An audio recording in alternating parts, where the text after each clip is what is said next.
Hi guys! Welcome back again to my channel. So for today's video nga ay pag-uusapan natin itong bagong loan application nga na to na pwede kang makautang daw ng up to 50,000 pesos at may interest rate lang na 0.05% at ang terms or pagbabayad is 61 days hanggang 360 days. O, diba? Napaka-promising. So, pag-uusapan natin ngayon ang Pocket Cash. So, kung nakikita nyo na din yung ads nito online, wag muna kayong mag-click dyan or mag-i-install para nga malaman nyo kung ito ba ay talaga makakatulong sa inyo or hindi. Dahil, ayan, sasayang na naman yung oras nyo. Yung pagod nyo sa pag-click dyan. Tapos, hindi naman pala maasahan sa may dulo. So, ayun nga. Ito ay naka-register sa MySec pero hindi ibig sabihin is 100% wala kayo ditong matatanggap ng multiple calls and texts. Lalo na pagka, ayun, hindi kayo agad nakapagbayad. So, i-expect nyo talaga na kahit na bagong labas man yan or dati man yan na loan app at kahit naman na yung legit is meron ka ding matatanggap na text and calls pero konti lang at ayun, maayos kausap yung mga agents. Sasabihin ko din pala dito kung nagpo-post din to online if ever na hindi ka agad makapagbayad. Pero syempre kung bago ka pala dito ay huwag mo kalimutan mag-subscribe at pindutin mo na din yung notification bell para lagi ka maging updated sa mga next uploads ko. So ito na nga yung sasagutan na una, ayan, loan application.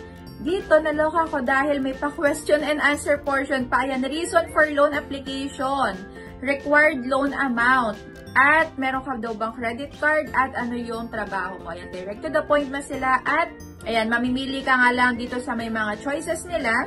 Dito sa may required loan amount, syempre ang ibibigay lang naman sa atin dito is yung up to 5,000 pesos. Pero malaki na din for first time user na mag-grant ka ng 5,000 pesos agad, diba?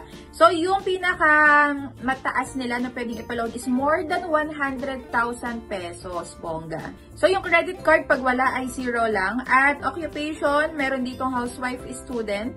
At ang konti lang ng sasagutan sa may occupation, o, diba?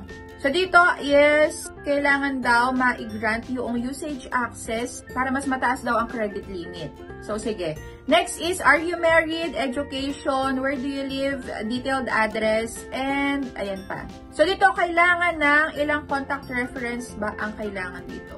1, 2. Okay, so dalawang contact reference lang pala ang kailangan at nanghihingi sila ng isang backup na phone number, ayan, Facebook account at Viber. Yung tatlo na yon is optional lang naman. Nasa sa inyo kung ibibigay nyo ba itong mga to, yung another phone number, Facebook at Viber. So, yan. Nasa sa inyo pa din talaga kung isi-share nyo yung mga yan or hindi.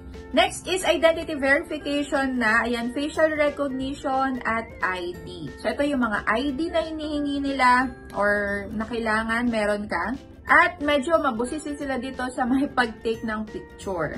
So, lumabas naman yung another details mo about doon sa may ID at, ayan na. Ako ay under review na, o, diba? Napakabilis lang ng pag-a-apply dito. Pero, mabilis nga kaya ang pag-approve din.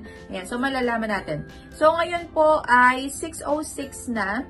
At ang kanila lang daw review process ay very quick lang. Gano'n kaya kabilis? So, sige, antay natin. At eto na nga, o, diba? Nakakaloka. O, diba? So, kanina 6:06 ako nag-antay. Ngayon ay 6:57 na, almost 7 PM na. At eto na nga po, ang pinaka-resulta, ako ay hindi na-aprobahan. So, ayan, akala ko mabilis lang yung pag-approve dito sa may Pocket Cash. Pero, ayun, hindi nga ako na-aprobahan at kailangan ko pa daw mag-antay ng 14 days bago makapag-submit ulit. So, ayun, reject na naman ako. Pero, nailagay ko naman yung mga kailangan nilang malaman. At, ayun na nga. So, napaasa ako dito. Pero i-check nga natin, kagaya sabi ko sa inyo kanina magbasa-basa tayo ng mga nakagamit na nung app na to. So, ayun, sabi nga ni Ella, ayan, meron siyang 1 star dito. If there's a 0-star rating, I rate 0. Ayan, this app is unreliable due to excessive fees and deceptive terms. So, I got only 1,340 from a 2,000 loan. Ayan. Ang laki ng makakaltas. So, 660 ang deduction. Ayan. Almost half na nung ilo-loan mo. Nakakaloka. At, ayan nga, auto-disburse din ang loan app na to. Ayan, na-disburse daw without her consent. Yung term change from 157 days to 7 days. O, di ba, huwag kayo magpapalin lang agad sa may mahahabang days na yan na pagbabayad. Dahil, ayun nga sa kanila, 157 days, pero ang totoo ay 7 days lang. Yan. So, 888 daw ang interest in 7 days. So, ang total na babayaran niya is 2,228. Short term, 7 days lang talaga. Malaki ang interest. So, nasa sa inyo pa din kung ipagpapatuloy niyo yung paglo-loan dito or hindi. Pero, after 14 days, magta-try ulit ako dito para magawan ko nga ulit ng update. Kung for second time around ay marereject kaya ako ulit or ma-aprobahan na ako. So, dito wala pa naman ako nakita na grant online na na-post na sila. Pero, hindi ibig sabihin nun is magpapakakampante na tayo. So, may iwasan yung mga ganyang pananakot na yan, yung mga multiple calls and texts na yan, at yung posting na yan sa buy and sell sa my online, may iwasan lahat ng yan pagka hindi mo in-accept ang loan na yan.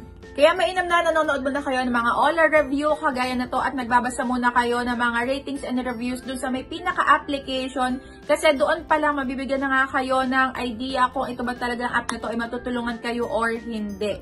Kasi talaga nga namang nakakalungkot pagka sobrang laki nung makakaltas dun sa may iloloan mo. So, kung 2,000 pesos ang kailangan mo ay hindi mo yun buong makukuha at 7 days lang talaga siya.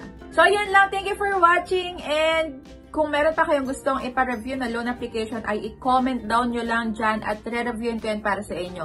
So, ayun, ako ay napaasa dito sa may bago na loan app na to. Kaya, ayun, mag-a-apply ulit ako dito. At sasabihin ko sa inyo pag na-aprobahan na ako or hindi. So, ayun lang. Thank you for watching and see you on my next vlog. Bye!